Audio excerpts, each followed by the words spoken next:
అనగనగా రామాపురం అనే ఒక గ్రామంలో రాఘవ అనే వ్యక్తి ఉండేవాడు. అతనికి కష్టపడి సంపాదించటమంటే అస్సలిష్టం ఉండేది కాదు. కాని ఏదో విధంగా మోసం చేసైనా సరే డబ్బు పేరు సంపాదించాలనే అత్యాశ మాత్రం అతనిలో ఉండేది. అందుకు ఒక పథకం పన్ని ఆ ఊళ్ళో ప్రజలను మోసం చేయడానికి ఓ రోజు ఆ ఊరి దేవాలయం వద్దకు చేరి అక్కడున్న భక్తులతో గట్టిగా ఇలా అంటాడు. భక్తులరా, రాత్రి నా కలలో మన ఊరి దేవుడు కనపడి ఆయన విగ్రహానికి బంగారం తొడుగు చేయించమని అడిగాడు. ఆ బాధ్యత నాపై పెట్టాడు. ఆ దేవుడి కోరిక తీర్చకపోతే మన ఊరికి అరిష్టం జరుగుతుందని కూడా హెచ్చరించాడు అని చెప్పగానే అక్కడున్న ప్రజలంతా భయంతో ఒకరి ముఖాలొకరు చూసుకుంటారు. కొందరు భక్తిభావంతో అతను చెప్పేది శ్రద్ధగా వింటారు.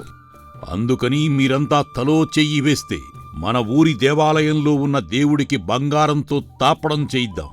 ఎవరు ముందుగా విరాళమిస్తే వారి పేరు రాతిలో చెక్కబడుతుంది. కాబట్టి దాతలందరూ స్వచ్ఛందంగా ముందుకు రావలసిందిగా కోరుతున్నాను అని అంటాడు. ఆ మాటలు విన్న అందరూ వాళ్లలో వాళ్లు చర్చించుకుంటారు. వాళ్లలో ఒక రైతు తన చేతిలో ఉన్న ఒక చిన్న బంగారు ఉంగరం పట్టుకొచ్చి ఇలా అంటాడు. రాఘవ్ గారు, ఇదిగోండి, ఇది తీసుకోండి. ఇది నా తండ్రి నాకిచ్చిన జ్ఞాపకం అండి. ఇది నాకు చాలా పీవైందండి. కానీ ఆ దేవుడి కోసమైతే ఇస్తానండి. కానీ మీరు నిజంగానే ఇది ఆ దేవుడి కోసం వాడతారు కదా అని అడుగుతాడు సందేహంగా. దాంతో రాఘవ నవ్వుతూ అతనితో ఇలా అంటాడు. అదేమిటి రాములు, నువ్వు నన్ను నమ్మలేవా? నేను ఎవరికోసం అడుగుతున్నాను? ఆ దేవుడి కోసం అడుగుతున్నాను. మన ఊరి కోసం అడుగుతున్నాను. నువ్వు చేసిన మంచి పని వల్ల నీ తండ్రి కూడా ఆ పరలోకం నుండి చూసి సంతోషిస్తాడు. ఈ ఉంగరమే ఆ దేవుని విగ్రహానికి మెరిసే కళ్ళుగా మారి నిన్ను ఆశీర్వదిస్తుంది అని అతనికి నమ్మకం కలిగిస్తాడు రాఘవ. దాంతో రాములు అతని మాయలో పడి తన ఉంగరం అతనికిచ్చేస్తాడు.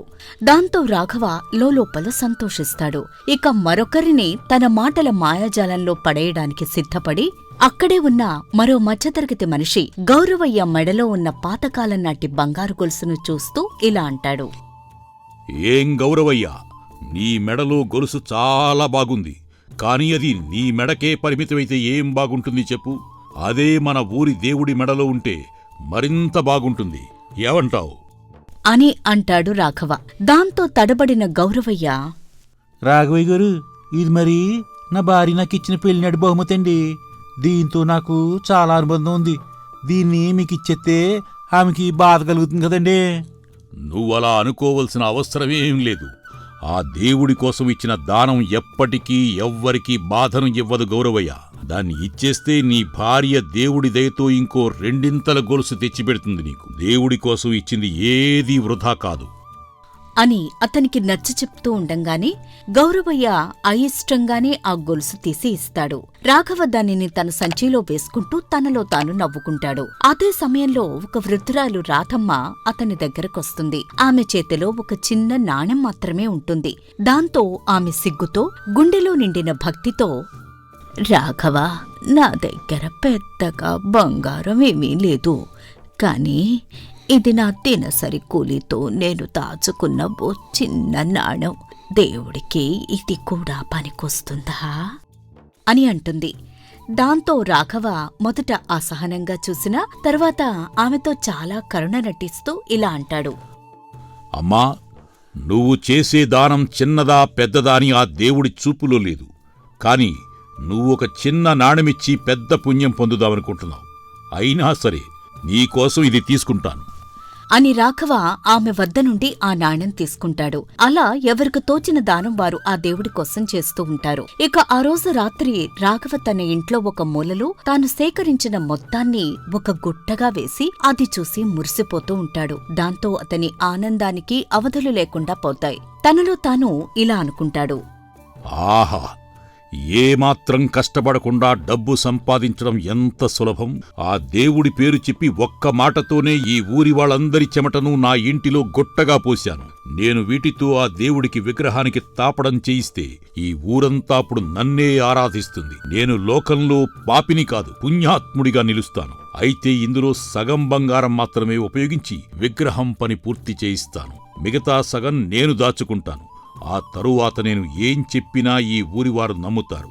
అప్పుడు ఆ మంచి పేరుని అడ్డం పెట్టుకుని నేను మరింత డబ్బుని ఎటువంటి శ్రమ లేకుండా సంపాదించి దానిలో ఎంతో కొంత దాచుకోవచ్చు అని అనుకుంటాడు. అలా రాఘవ మోసంతో సేకరించిన బంగారం గుట్టలుగా పెరుగుతుంది. ఆ బంగారంలో సగం బంగారంతో అతను ఆ ఊరి దేవాలయంలో విగ్రహానికి బంగారు తాపడం చేయించాలని నిర్ణయించుకుంటాడు. అలా ఒకరోజు శిల్పులు కూలీలు బంగారు పలకలతో విగ్రహాన్ని నిర్మిస్తూ ఉంటారు. సూర్యకాంతిలో ఆ బంగారం మెరిసిపోతూ ఉంటుంది. అక్కడ వేదిక చుట్టూ ఊరి ప్రజలంతా గుమిగూడి చూస్తూ ఉంటారు. ఆహాహాహా, ఎంత బంగారం! మన ఊర్లో ఎంత సంపద ఉందని ఎవరికీ తెలీదు. అవునవును, రాఘవలాంటి దాత మన ఊర్లో ఉన్నాడు కాబట్టి ఇది సాధ్యమైంది. మనం అతన్ని జై జయధ్వానాలతో సత్కరించాలి మరి అని ఆ గ్రామస్తులు అనుకుంటూ ఉండగా ఆ ఊరికే చెందిన మరో వ్యక్తి చాలా అసహనంగా వారితో ఇలా అంటాడు. కానీ ఈ బంగారం ఎక్కడి నుంచి వచ్చిందో మీలో ఎవరైనా ఆలోచించారా?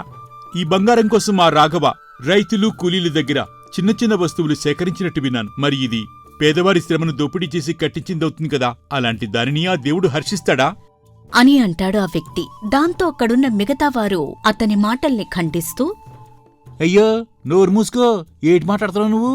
నీకు అర్థమవుతుందా? ఇది అపచారం. మన శ్రమ దేవుడి విగ్రహానికి ఉపయోగపడితే ఏది పుణ్యం. రాఘవ దానం గురించి అనుమానం పెట్టుకోవడం కూడా పాపం. ఇంకోసారి ఇలా మాట్లాడుకో అని అంటాడు. ఇంతలో రాఘవ మంచి పట్టువస్త్రాలు ధరించి అక్కడికి వస్తాడు. వెనుక డప్పులు శంఖాలు మోగుతూ ఉంటాయి. అతను చేతులు పైకెత్తి అందర్నీ ఆశీర్వదిస్తున్నట్టు నటిస్తాడు. అక్కడ ఉన్న జనాలను చూసి ఉప్పొంగిపోతూ ఇలా అంటాడు రాఘవ. ప్రజలారా, మీ ముందున్న ఈ విగ్రహం సాధారణమైంది కాదు. ఇది ఆ దేవుడి పట్ల మన భక్తికి ప్రతీక. నేను నా శ్రమతో నా సంపదతో కట్టిస్తున్నాను. ఇక నుంచి మన ఊరి పేరు దేశమంతా వినిపిస్తుంది అని ఎక్కడా కూడా ఆ ఊరి ప్రజల త్యాగాన్ని గుర్తు చేయకుండా ఆ విగ్రహానికి తానే మొత్తం ఖర్చు భరిస్తున్నట్టు మాట్లాడతాడు. దాంతో ఇది తెలియని మిగతా జనాలు జయహో జయహో అంటూ కేకలు వేస్తూ ఉంటారు. కొందరు అతని పాదాలకి నమస్కరిస్తూ ఉంటారు. కాని ఎవరైతే తమ శ్రమను ఆ దేవుడి కోసం ధారపోశారో వారి ముఖాల్లో అనుమానం విచారం కూడా కనిపిస్తుంది. ఇక ఆ మాటలు విన్న రైతు రాములు తాను వదులుకున్న ఉంగరం గుర్తు చేసుకుంటూ తనలో తాను ఇలా అనుకుంటాడు. ఏంటిది? ఈ రాఘవ ఎట్ట మాట్లాడుతున్నాడు? మరి నేను ఆ దేవుడి కోసం ఇచ్చిన ఉంగరం ఈ విగ్రహంలో చేరినట్లేదా? అది నా తండ్రి జ్ఞాపకం. దేవుడి పేరుతో దాన్ని తీసుకుని రాఘవ నిజంగా పుణ్యవంతుడా లేక మోసగాడా అని తనలో తాను అనుకుంటాడు. ఇంతలో వృద్ధురాలు రాధమ్మ తను ఇచ్చిన చిన్న నాణెం గురించి గుర్తు చేసుకుంటూ, అయ్యో, నేనిచ్చిన నా నాణెం కూడా ఏ బంగార పూతలో ఉంది కదూ. మరి ఎందుకు ఈ రాఘవ అంతా తానే భరించినట్టు మాట్లాడుతున్నాడు? నా మనసుకిది నచ్చలేదు. అసలు దేవుడు ఇలాంటి బంగారపు విగ్రహాల్లో ఉంటాడా లేక మన హృదయంలో ఉంటాడా అని తనలో తాను అనుకుంటూ ఉంటే రాఘవ ఆ బంగారు విగ్రహం దగ్గరకు వెళ్లి బంగారు పలకను తాకి చూసుకుంటాడు. అతని కళ్లల్లో గర్వం కనిపిస్తూ ఉంటుంది. దాంతో లోలోపల తనలో తాను చిరునవ్వుతో ఇలా అనుకుంటాడు.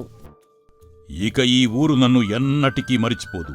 నేను ఎవరి వద్ద నుండి ఈ బంగారం తీసుకున్నా నా నుండి పైసా ఖర్చు లేకుండా తెలివిగా నేను చేసిన ఈ పని చివరికి ఈ విగ్రహం దాతగా నన్నే చూపిస్తుంది. ఇదే నా విజయగాథ. ఈరోజు నేను కష్టపడకుండా గొప్ప పేరుని సంపాదించాను అని తనలో తాను మురిసిపోతూ ఉంటాడు. అలా పగలు బంగారపు మెరుపులతో గర్వంగా నిలిచిన రాఘవకు రాత్రికి మాత్రం తన మనసులో ఓ భయం దాపురిస్తుంది. దాంతో ఆ విగ్రహం వద్దకు ఒంటరిగా వెళ్లి ఆ విగ్రహాన్ని జాగ్రత్తగా గమనిస్తూ విగ్రహం కళ్లలోకి చూసి ఆశ్చర్యపోతాడు. ఆ విగ్రహం కంటిలో నుండి నీరు కారుతూ ఉంటుంది. విగ్రహం కళ్ల నుంచి కన్నీటి చుక్కలు జారిపడుతూ ఉంటాయి. నేలపై చిందుతూ ఒక వింత శబ్దం చేస్తూ ఉంటాయి. ఆ శబ్దం రాఘవ చెవుల్లో మెరుపుల్లా దద్దరిల్లుతూ ఉంటుంది. దాంతో రాఘవ భయంతో వణికిపోతూ, ఇదెలా సాధ్యం? ఈ బంగారపు విగ్రహం రోదిస్తోందా? ఎందుకు? ఆ విగ్రహం కన్నీళ్లు కారుస్తూనే ఉంటుంది. ప్రతి చుక్క నేలపై పడినప్పుడు అది రాఘవ గుండెల్లో భారంగా పడుతూ ఉంటుంది. అప్పుడు హఠాత్తుగా ఆ విగ్రహం లోపల నుండి గంభీరమైన స్వరం ప్రతిధ్వనిస్తుంది. అప్పుడు ఆ ఊరు మొత్తం కంపిస్తుంది. దాంతో జనాలు నిద్రలేచి భయంతో కిటికీలో నుంచి బయటకు చూస్తూ ఉంటారు.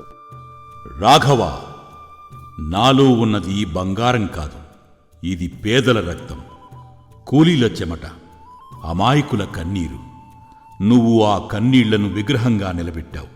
అందుకే నేను రోదిస్తున్నానయ్యా.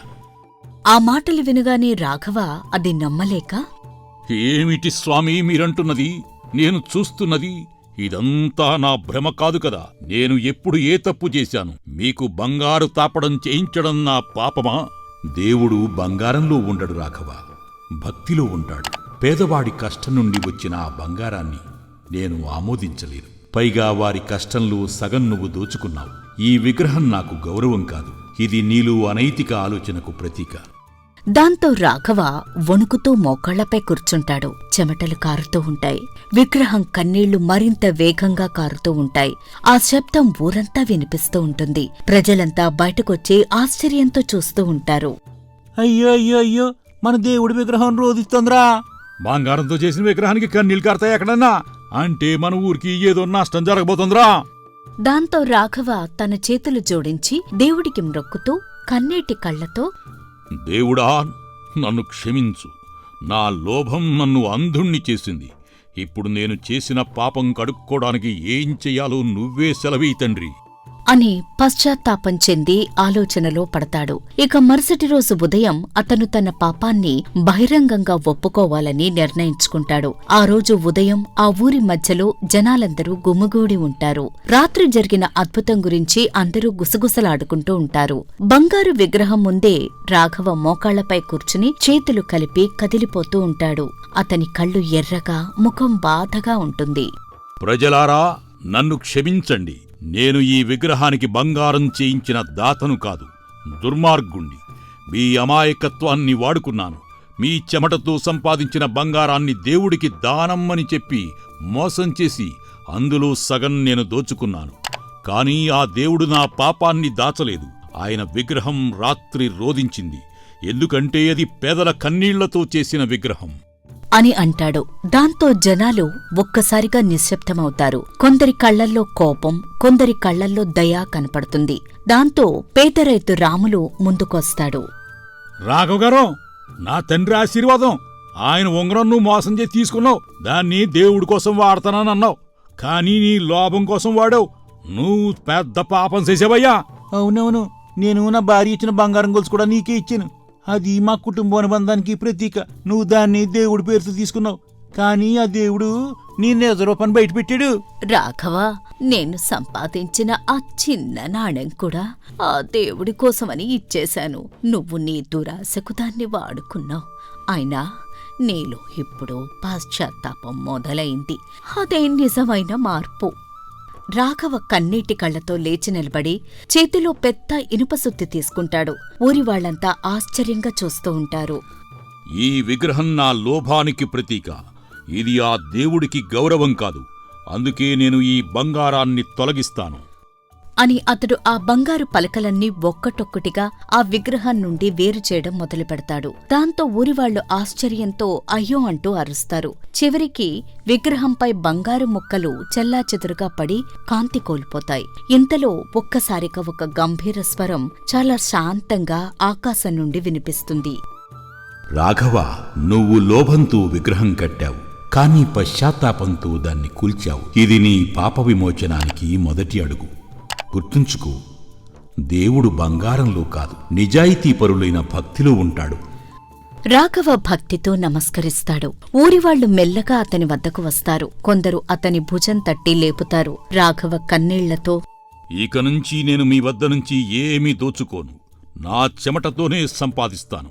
మీరు క్షమిస్తే మీతో కలిసి దేవుడి సేవలో జీవిస్తాను అని అంటాడు. దాంతో ఆ ఊరివాళ్లు ఒకే స్వరంలో, నిజం తెలుసుకుని మారాలని నిర్ణయించుకున్నావు రాఘవ. మేం నిన్ను క్షమిస్తున్నామయ్యా. ఏక నుంచి మనం అందరం కలిసి భక్తితో జీవిద్దాం. అలా అతను తను చేసిన తప్పు తెలుసుకుని కష్టపడి జీవించటం మొదలు పెడతాడు. దాంతో ఆ దేవుని కన్నీళ్లు కూడా ఆగిపోతాయి. దేవుడిప్పుడూ ధర్మంలోనే ఉంటాడు, దోపిడీలో కాదు. మోసం మీద నిలబెట్టిన విగ్రహం కన్నీళ్లు కార్చింది. కాని పశ్చాత్తాపం చూసిన మనిషి కొత్త జీవితం పొందాడు.